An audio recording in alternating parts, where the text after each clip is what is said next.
Welcome to the Daily Plunge. We are in the book of Genesis, chapter 50, verses 15 through 26, the end of the book.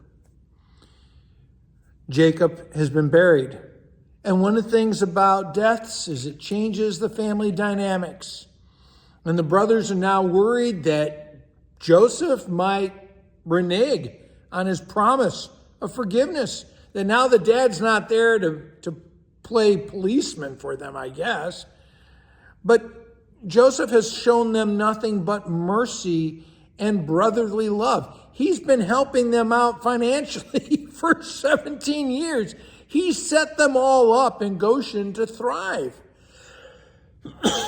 And so the brothers make up some story about what their father had said to sort of, I guess, guilt Joseph into keeping the peace with them.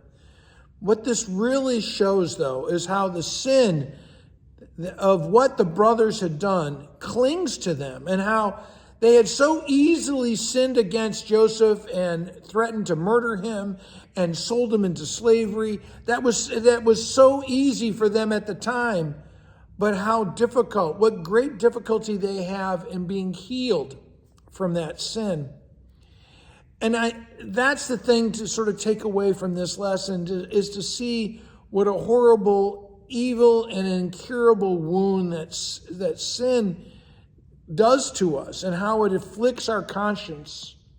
Again, Joseph has shown nothing but brotherly love to these guys, and they have struggled. People struggle to hear the word of grace. Their conscience are so bitten by sin that they live in despair instead of receiving the good news of grace. If God has forgiven you, basically that's what Joseph is saying. If God has forgiven you, I'm not going to mess with that.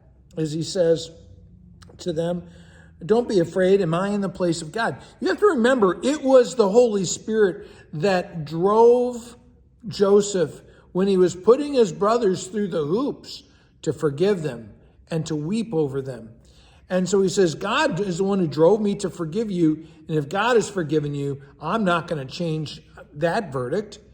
But then he goes on to say something else, is that, what you intended for evil, God has brought something out of that. God has turned it around, as God always does. He's always bringing around these great reversals, right? And what you intended for evil, God brought about for good, so that many lives would be saved. And one of the things I joke about is God is stingy.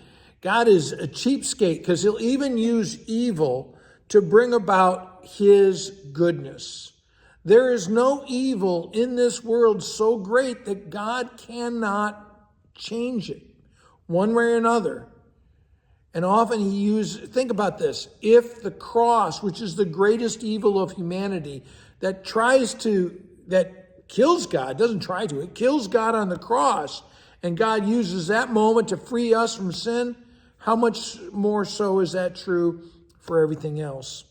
Now, Joseph dies. He tells his family, his brothers, he says, make sure that, right now you're all in Egypt and it's going well, and we're going to be here for some generations.